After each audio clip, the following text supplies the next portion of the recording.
typically a takt time of a new car might be 60 seconds. So you're building a new car every 60 seconds on a moving line. You've got to get your bit, and there are 10,000 discrete bits, 100,000 parts, but as they get pre-assembled, 10,000 bits that have to hit that moving line in a 1-minute window. If you want to be a supplier to the car companies, that's what you have to be able to do reliably day in, day out. Welcome to the Lab to Market Leadership Podcast. Too many advanced science and engineering companies fail to deliver their innovations from the lab to the market. We are on a mission to change that. My name is Chris Reichhelm, and I'm the founder and CEO of Deep Tech Leaders. Each week, we speak with some of the world's leading entrepreneurs, investors, corporates, and policymakers about what it takes to succeed on the lab to market journey. Join us. If you are an advanced technology or engineering company looking to impact the automotive industry, you need to listen to this week's podcast. I'm talking to Dr. Andy Palmer, who is the godfather of EVs in the UK and Europe and probably elsewhere too. Andy has had a long career in the automotive industry. He served as the number 2, the COO for the Nissan Corporation. He was also the CEO and president of Aston Martin. And since then, he's gone on to have numerous chair roles and non-executive roles and advisory roles. And I know that he's developed even his own business to advise young, advanced technology and engineering companies that are looking to get into the automotive industry. There are very few people in the world that I think know as much about new technology adoption within the automotive industry as Andy. And we're delighted to have him on the show this week. I want to talk to him about how a young company makes an impact in the automotive industry. What do they need to know when they start engaging with OEMs? How do automotive OEMs think and make decisions? And a lot of other things too. So without further ado, let's get into it. Andy Palmer, thank you for joining me. Great to be here. You've operated at the top of the automotive industry. And more recently, you've been serving on the boards of young advanced technology companies too. What is, in your view, the realistic opportunity for these young companies that are looking to impact markets like automotive? Patience is a key facet of reaching an automotive company. Automotive companies, by nature, of course, they're technology companies, but they move relatively slowly, and they move in product cycles. So the development of a new platform, which perhaps happens every seven to even 10 years. So making sure your technology is incorporated into those platforms is a key part of that integration. Now, the opportunity for a lot of these young startup companies is the agility that they bring. They can do things that big car companies can't do. They can move much more quickly and in sync with consumer requirements. And in some cases, they can do things better. I think about the way that young companies tend to develop software in an agile form, which big car companies are really only just getting their heads around how to do that. And that leads to better quality of software development, for example. Yep. So there is a room within the eco structure of developing motor cars. There is a a position which startups can take.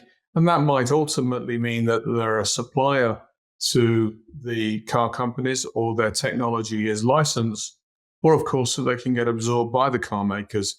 But that's just how the system consumes that idea. Now, at the end, Yeah. you've got to start with a really good idea. That's the key. And then how you bring it to market and how you see it through that seed round, that series A, B, C, into scale, and ultimately how it might find its way into an OEM. There are lots of advanced technology companies with lots of different platforms trying to pursue opportunities in automotive. Why don't we, it would be really helpful, I think, to start out and understand how automotive OEMs see new technology adoption. You mentioned the product cycles and making sure you're timing your entry in line with their cycles. Can you kind of outline that for us? How does that system work? What are the parameters and dynamics of that? Conventionally, typically a platform, which is, if you will, the underbody of a car, will last 2 cycles of an upper body. So if you think about, let's say a Micra, for example, you'll develop a platform. The first iteration of upper body, the style of a car, would typically last 6-7 years, and then get a big facelift, a second generation of the vehicle. And so the platform will typically last, let's say, 14 years maximum, 12 to 14 years. There is adoption of technology within that platform cycle, but generally the big radical stuff gets done in the new platform. Now, that whole cycle has been shook up a little in recent years, mainly as you move from an internal combustion engine to an EV. And so what you've seen is very heavy expenditure, CapEx, going into the car companies as they deliver new platforms in the various A, B, C, D type of vehicle configurations. And so there's been an opportunity of late to introduce technology somewhat more quickly than has been done in the past. But that also comes with a penalty. And you've seen some of those big car companies suffer with the quality of their software as a result almost of trying to do too many things too quickly. But it's really important as that settles down, as EVs become more the norm, the cycle will return to that typically 6 plus 6 or 7 plus 7 years of development. So once you know that, obviously you need to know the number of platforms that a car company has, typically 3, 4, 5. And normally they're synced so that you're not developing all the platforms at the same time. So the company needs to understand where it's aiming its technology. For example, if it's particularly expensive technology, you probably want to be looking at the luxury platforms, the D segment and the SUV platforms, because there's more of an ability to absorb the cost of the technology on those higher priced vehicles. If you've got more affordable technology, then maybe you're open to democratizing it somehow by getting it into the A, B, and C segments. So being cognizant of that, being in close coordination with the OEMs, understanding not only the purchasing channel into the OEM, but also the technology channel into the OEM, trying to find a sponsor inside of the OEM. I always say, if you can, try and find an executive on the board to be your sponsor, but don't expect him or her to do everything for you. You've got to garner relationships with the technology side, the engineer that's the champion of your technology, and the purchasing side, because ultimately purchasing will be making essentially the decision to source you or not. And then think about the risk. You've got to manage the risk of your technology on behalf of the OEM. You've got to demonstrate how risk is being mitigated through your pre-development and before you put it onto the start of the platform development. And talking that language to OEMs is really, really important in terms of getting a foot in the door. Do you need to demonstrate you can operate your development processes and the way you're going about developing your platform in general is going to align with the way they work? It's slightly different, Mhm. OEM by OEM. But if I Mhm. think about the Asian OEMs that have got very strong processes, the German OEMs are the same, Yep. then you have to talk their language. You have to understand the nomenclature of their development cycle. You've got to demonstrate how you sync into that, how your product development is matching with their product development, normally at least one cycle ahead. And you need to be able to talk that language to both the technical side and the commercial side. So other OEMs, some of the French, British, American are less formal, perhaps with the product development. May be prepared to take a little more risk, but you need to know your customer, and you need to Yeah. talk the language of that customer. And it's not rigid; it's different. When you talk to VW, it'll be different to talking to BYD, different to talking to Toyota, and different to talking to, let's say, Ford. So you need to adapt your descriptive way of presenting your technology, how you're going to develop the technology. You need to modify it according to the customer. You mentioned and there's so much to unpack in what you've just gone through. It's hugely helpful.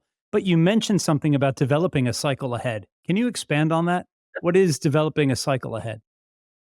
It basically means that the maturation of your technology is one step ahead of the OEM's maturation. So, Got it. for example, when you go to what some manufacturers might call PT2, which is the final trial before start of production, they don't want to be developing the product's quality anymore. So they want to make sure that the suppliers are essentially got a part which is at start of production quality, is already demonstrated as capable of running at scale, has essentially eliminated its risks. In other words, doing what the OEM is doing, but one cycle ahead. And Got by it. doing that, of course, you're helping the OEM mitigate their risks. Their risks are the way that they put the car together. What they don't want to be doing is managing the risk of your development not being ready. So that's why I would say you always need to be at least one cycle ahead. That's difficult, by the way, because that also means that you're ready to go into production probably 3 months before the OEM is ready to go into production. And that means you're sitting on a process that is ready, on a product that is ready, but you're not earning any Yeah. revenue from that Yeah. product for at least 3 months because the car company hasn't ramped up. And that means that you need to build that into your cash flow calculations because you're going to be sat idle for a while. Yeah. And, that begs all kinds of questions around timing. And in particular, timing of when a young innovative company should be making contact with OEMs, tier one, tier two suppliers, whatever, but when they Yeah. should be initiating that contact. Is it when they're still developing an idea or when they're kind of lower down the TRL development cycle is when they've got something, as you've just mentioned, that's much more fully developed? When would you advise that they start to get serious in their outreach? Well, to use the TRL nomenclature, probably you need to be heavily discussing with the OEMs around TRL3. So you've got a good, mature. Your TRL3, if I'm the young company Yeah, approaching an yeah, OEM, when I've got yeah, TRL3 on my platform, that's when I start to reach out. yeah. Because it's Oh, going to that take early. you a lot. Yeah. Yeah, it's going to take you a lot longer Yeah. to develop um, with the OEM than you think. I've sat in board meetings of startup companies that assume that they're going to get an order for their great idea, 3 months down the line when you're going to write the purchase order. 2 years later, they've still not got an order, and that's normal. That's just normal. It takes that kind of period of time. So you need to start easing the OEM into feeling comfortable with you as a company, but comfortable with your technology, and you're going to take them on a journey. But you're not there to take them on a journey that is, transactional. It's on a growth trajectory, learning together, so that they know what they're getting, and that ongoing relationship is really, really important. But don't expect a car company to write you a purchase order 3 months after you met them. They won't do it. They won't do it, and they won't do it until of course. about technology. Yeah. So with that, what are the kinds of talents and skills and kind of capabilities that need to be in place in a young advanced technology company with hopes and ambitions to engage the automotive industry? What needs to be in place even at that very early age? TRL3 is still, we're completing research. Yeah. So what are the things that need to be there even at that young stage? So I think there are, put it into probably 3 buckets. Yep. The first bucket is the easy one, which is whatever the technology is that you're developing, you need to be really good at it. And so, from your, probably drawing from your research environment, maybe it's a spin out of a university, but wherever it's coming from, obviously you need to know what you're doing and be really good at it. And also cognizant of the unique selling point that you're developing, cognizant of the story. Storytelling is really, really important in any startup. It needs to be compelling.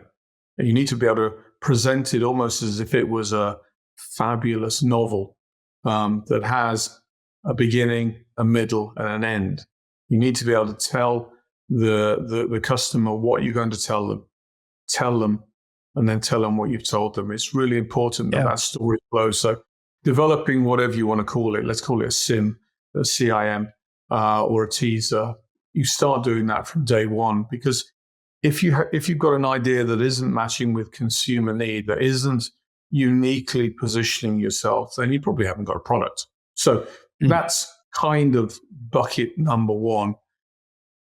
Bucket number 2 is something that can start really, really small, but learn about your potential customers' process. Learn about how your potential customers work. Start working on the key contact list. Start teasing those individuals. Start meeting those individuals at conferences. But start the relationship.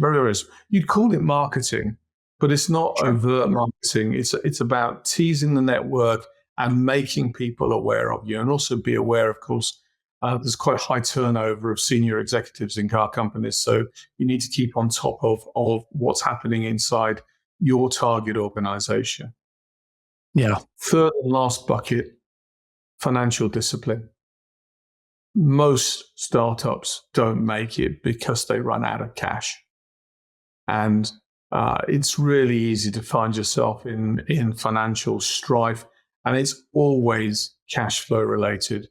So whenever I go into a startup company, or indeed any company that's not at a level of mass production, I always insist on having the discipline of a 13-week cash flow. 13-week is obviously a quarter plus a week. And basically you look at all the money that you anticipate coming in, all the bills that you anticipate going out, and you look to make sure that you're liquid in both from a balance sheet test point of view and just from a pure cash flow point of view. And you instill that discipline on a week by week basis. That discipline done at a very early stage will serve you well for the rest of the company's life. Yeah, that's a lesson that needs to be adopted much more.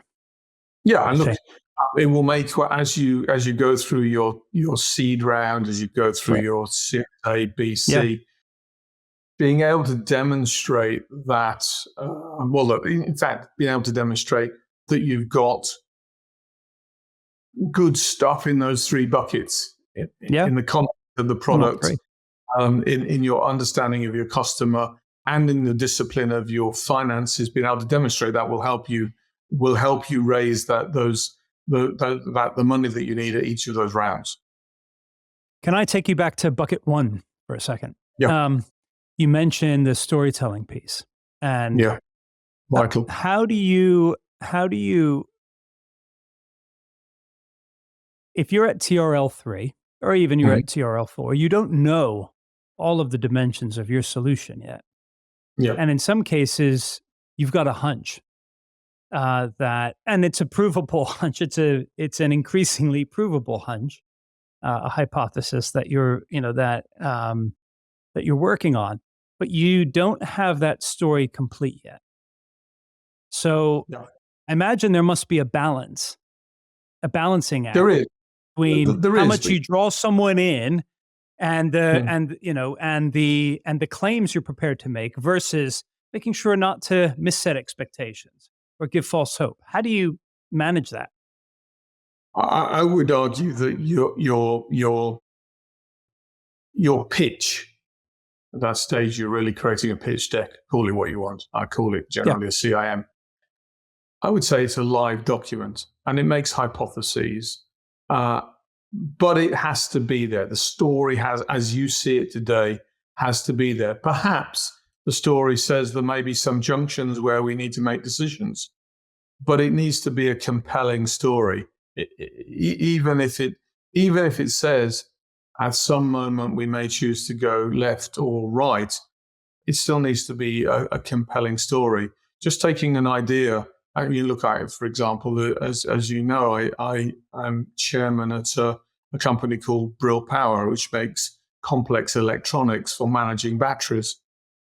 Most investors won't understand the language of the technology, because we're talking in terms of electronics and electronic circuits and software.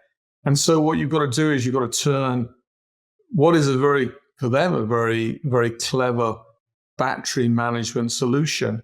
You've got to turn that into real world English that investors and customers can understand. And so if you think about your story, whatever your story is in the middle, that basically there are different customers of that story. There's your customer, the person that you're trying to sell to. There's the investment story. So ultimately that will become your IR department if you get as far as floating the company. There's the marketing department. There's the internal communications department. There's the direct investor community. What you're trying to do is you're trying to make a singular story that's adapted to those various customers that you have as a company, whether you're asking them for money or whether you're trying to sell to them. But it should all be, at the core, it should all basically be the same story, all being, as you go through those TRL levels, an evolving story as you become more certain about what it is, the advantage of your technology. Yeah. Is there an evaluation done by the car companies on the capability or their perception of the capability of the team to deliver? And Absolutely. Is that as much a part of the equation or their calculation as the story? No, very clearly. At least let me speak for the company that I know inside out, which is Nissan. Nissan will look at almost a graph of newness of the idea, and call it innovation, versus a perception of risk. And in the case of Nissan, at least while I was there, if you had stuff up in the top right-hand corner, i.e. it was a brand new technology and it was highly risky, then you probably wouldn't go ahead. Or if you did, you'd only have one or two of that level of criteria on any new development, because you don't want to handle lots and lots of issues all at once. So there's an example of a company that's looking at that and saying, I'm not prepared to take that technology into this platform because it just has too high a risk. And risk is on a variety of levels. Typically, Nissan would have looked at quality, cost, delivery, development, and management. So the management is looking at the management team and saying, does it have the experience to deliver this or not? The others are fairly, quality, cost, delivery is fairly easy to understand. So all car companies will have some means of evaluating the idea, and the idea, particularly in startup companies, will go way beyond simply looking at the products itself. We look at the company and the risk of the company, and the financial health of the company, and the capability of the management team to deliver. That's why it's so important, in my humble opinion, to make the connections a long time before you're going to be selling the car company something, so that the team has had the opportunity to really know you. And the best thing that can happen is that if you can get the OEM to invest in you, because then there's a sense of ownership and stewardship of the product through the shareholding. So that's the win-win if you can get to it. I'm not suggesting you will be able to get to it, but it's an example of, if you can get to it, that helps a lot. Do you have a sense of thinking about these capabilities, thinking about that engagement, and building up that relationship with the OEMs? There's an amount of trust that needs to be exchanged, that needs to be developed over time. There are expectations that need to be set and managed correctly. Things are going to go wrong because they always do in the development of platforms, but then that communication needs to be handled sensitively and clearly as well. And is there are there certain experience, or is there a certain level of experience that you would expect a young company to have on the team by a particular point? Or is it less about the experience and more about their ability to deliver? Well, this sounds a little bit like self-promotion. I don't mean it like this, but the use of non-executives and the use of advisors inside a small company is really useful. Try and get within your team, within your greater network, try and get someone with experience working with the car companies, because and that will help you make the introductions, but it will also give sounding board in terms of how you present certain solutions or certain problems. First point. Second point, my experience is always be completely transparent with your OEM. Don't try and cover up something when something's gone wrong, because the car company will find out. It's better to go with them, to them, with a problem that you've discovered than the other way around. It's nothing worse than being on the back foot. And when you go with a problem, go with a potential solution as well. That's why I say it's always better to be at least one step ahead. And also to the point really is setting expectations as you go to each trial, as you go to each submission of whether it's design or parts, setting a level of expectation so that you're not going to let them down. And it's genuinely, it's often said, but often not done. Under promising and over delivering is always the mantra of approaching a car company. You never want to let them down, because there you lose trust. And once you lose trust, then you'll suddenly be up in that right-hand corner of that newness and risk. That's not necessarily where you want to be. You want to be working your way down that risk curve as you go through the development cycle of your part into a new vehicle. Yeah. It sounds like you need an awful lot of discipline in running a company that really wants to engage seriously with with this industry. And that kind of emotional control, that kind of control that strict management discipline. These aren't qualities or features normally associated with young companies, with startups. Now, if I take you back about 10 years, you might remember an argument, a public argument between sort of car companies and the likes of Apple and Google and what have you, where the car companies were kind of accused by the software companies of moving too slow, them not being innovative enough, and the time it takes to develop new platforms. And I distinctly remember one of the car companies responding by, well, when you have a car, you can't simply switch it off and switch it back on again. That's not something that's going to be acceptable by the consumer. But more importantly, you've seen big companies like Apple and Google, Dyson, that have tried to develop cars and have failed. And that's because developing cars is hard work.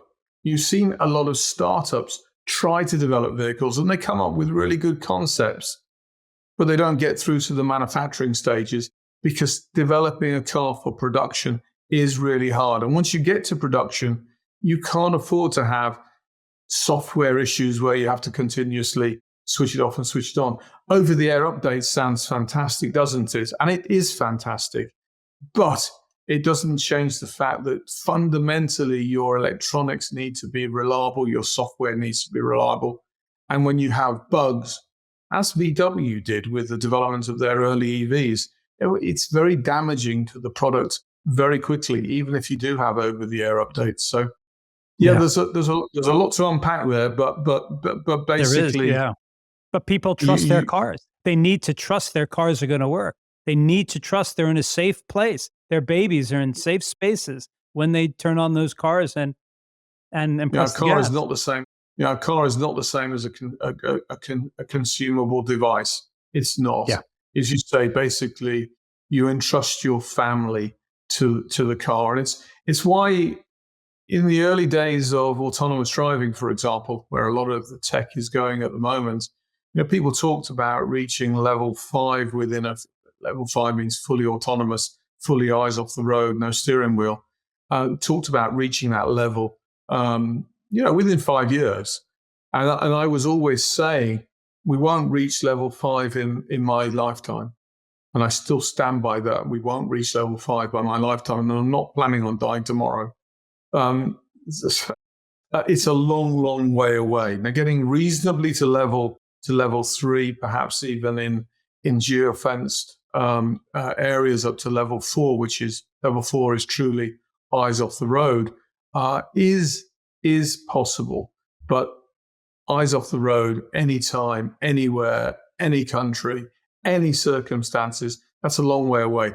And that comes down to this basically understanding, and I think generally speaking, there is a much greater understanding of it in the industry now, that you need to reach a level of technology and reliability before you can entrust people's family to your particular piece of software or hardware. Yeah. You, at the top of the show, were talking a little bit about the planning cycles and how some of the big OEMs were open, and in fact did change some of their planning cycles in order to accommodate some of the newer innovations, particularly in the EV space. Are those changes permanently in place? Have they reverted back to the old planning cycles? I think generally speaking, car companies are still coming to terms with what it means to develop a vehicle, which is often now largely software related. People talk about software empowered vehicles. Generally speaking, car companies work on a hardware cycle, and you still have an awful lot of hardware in a car, don't get me wrong, which generally means that you've got a development cycle, that you've got gateways, that you can plan your manpower 4 years in advance for the development of that vehicle. And you do things which are generally speaking taken on a month-by-month basis.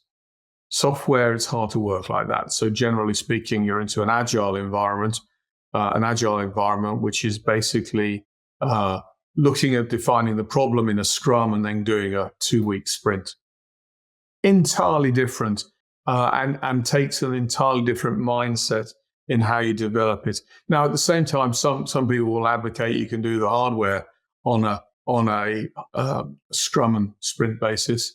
I would argue that's probably not true either. And somehow you need to integrate these two types of development into a common timescale. And I think, generally speaking, car companies are still getting their arms around that particular concept. That's why working with startups is interesting, because to some extent, you can buy that scrum and sprint agile mentality by working with small startups that, which by nature are more agile. Yeah, I get that, and that's the interest. Is if you've got a software company that wants to integrate their solution ultimately into the automotive industry, then that makes a lot of sense. If you're building a multidisciplinary platform, though, that's going to involve a bit of hardware, as a lot of deep tech companies are. Yeah. Then that's harder. But if I'm running a young company with hopes of getting into the automotive industry, I should continue to count on the traditional planning cycles. Absolutely. Okay. The car companies are, I'm not going to say not going to change, but they're going to be slow to change. They've taken 150 years to develop their know-how of developing vehicles. Despite the distractors, car companies are really, really good at developing vehicles and launching new vehicles. So you can argue they might be a bit dinosaurish in developing software, but they're really, really efficient at developing and delivering cars on time. I have never been in any car company that hasn't delivered its car to market more or less on time, and certainly the latest I've ever been involved with a car launch that was late as 6 weeks. That's the latest. That was considered utter disaster. Now, so basically, that's a 4-year planning cycle, and you get to pick the week in which you're going to launch 4 years in advance, and you develop your product with 100 million lines of software, with 100,000 parts on the car, and you deliver it in that week. That is what car companies do day in, day out across the world. So, they're really, really good at it.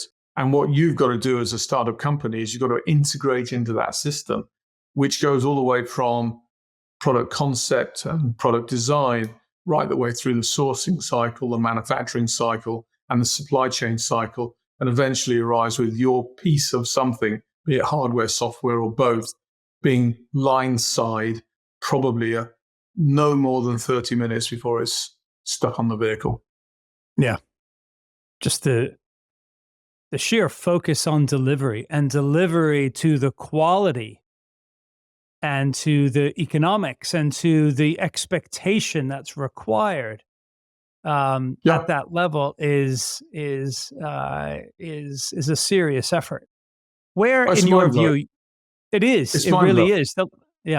If you think about it, typically a takt time of a new car might be 60 seconds. So you're building a new car every 60 seconds on a moving line.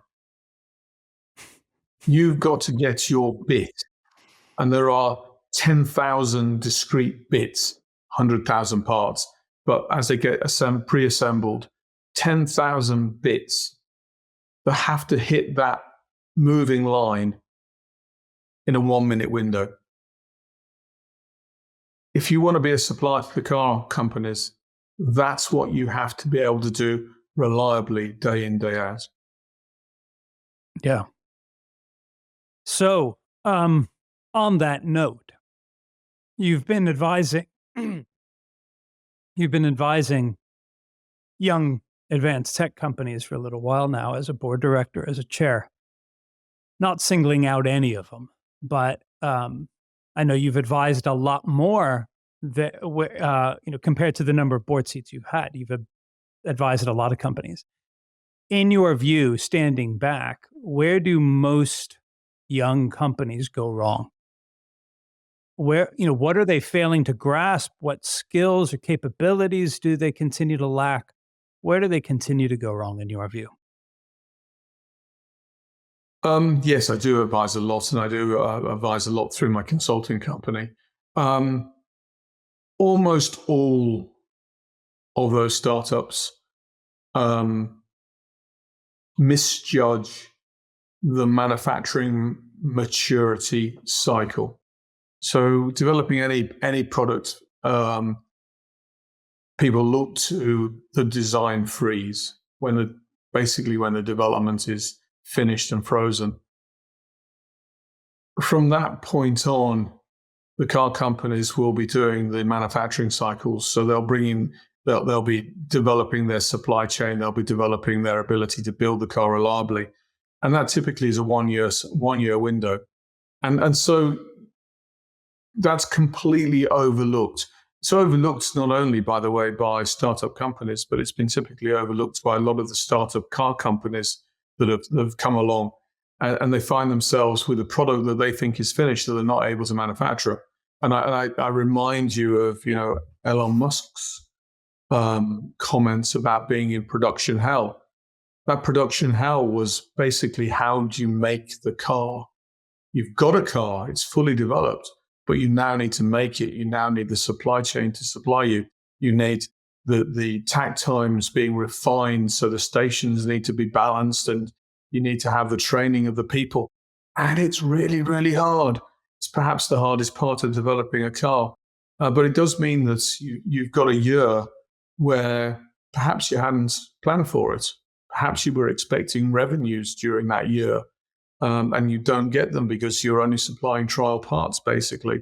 And so what many, many young companies do is they misjudge the speed to revenue, and that impacts them directly in terms of that cash flow. And it's that lack of cash flow that typically puts you out of business. Yeah. But is there a failure? I don't know if you were hinting at this earlier, but is there a failure to appreciate just how difficult that window, that planning, that manufacturing planning cycle is? Absolutely. So it's a failure to appreciate that. Yeah. Yeah, it's not sexy. So you look at it and you think, well, once I've developed my bit, it goes into the car is finished. Should be fairly easy. They're on. And it's much misunderstood, that manufacturing maturation cycle. Typically 2 trials and a start of production with a gradual 3-month ramp up would be a typical type of maturation cycle. That is so often overlooked, but it genuinely is, I think, the hardest part of developing a car.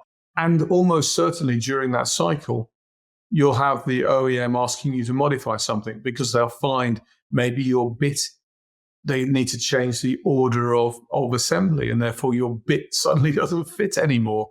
Or perhaps there's an interference with a harness, or the multitude of things that happen that you hadn't considered as you go through that manufacturing maturation.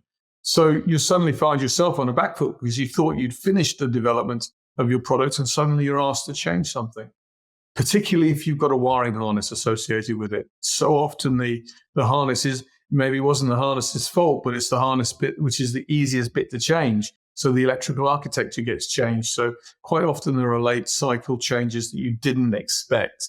But that's completely overlooked in my experience of advising, let's say, tens, if not hundreds of companies. Yeah.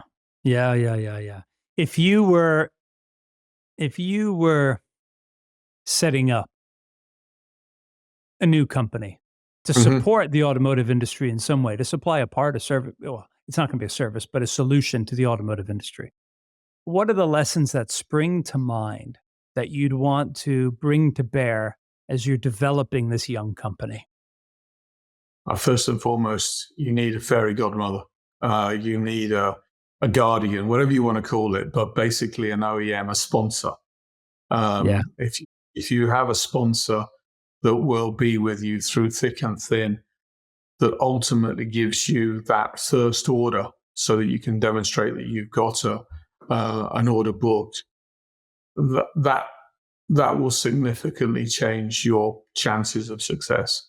And stuff happens, stuff changes, but that's the key. Is that if you look at, for example, I work with a number of battery companies. The battery companies that have been successful, the likes of Northvolt, basically start with having an order book with an OEM, and an OEM that's patient to develop them through the problems that they will have. So I would say above all else, that's probably the best thing that you could do. Make sure that your funding cycles, as you go out to those seeds, Series A, Series B, Series C, always make sure that they're where you can, not always easy, but where you can, that you have more money than you think you need. You will run out of money much more quickly than you imagine, particularly as you start to scale. And so take that into account. And then the 3 buckets that I mentioned at the start, that your product has a good story, has good technology, it has its own USP, really, really important, that you understand the language of your customers. Your fairy godmother is going to help you with that, but the way of speaking to VW is a little different to the way that you'd speak to Toyota, for example. So understand your customer, really important, and then finally manage that cash flow. Yeah, that's super insightful. Andy, thank you so much. There's an awful lot to unpack, which I'm going to try to do, but that was kind of a how to do business in automotive 101. So thank you so much. That's fine. My pleasure. Always a pleasure. Good to talk to you. You've been listening to the Lab to Market Leadership Podcast, brought to you by Deep Tech Leaders. This podcast has been produced by Bauhaus. You can find out more about us on LinkedIn, Spotify, Apple, or wherever you get your podcasts.